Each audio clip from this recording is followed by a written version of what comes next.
Foreign Minister, what do you make of the drone being shot down? Any reaction? We have no information about losing a drone. The Iranian Foreign Minister's brief comments came as he arrived at the United Nations for a meeting with the Secretary-General to discuss the current crisis. It was shot down. What do you say? That's what I said.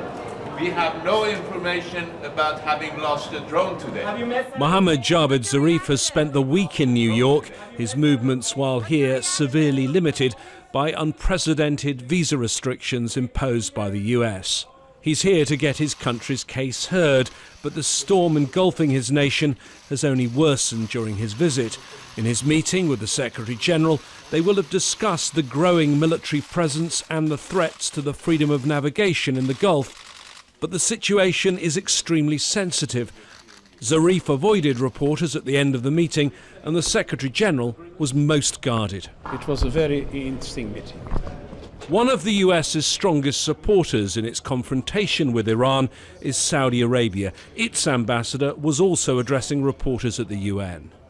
Ambassador, is it time now for diplomacy?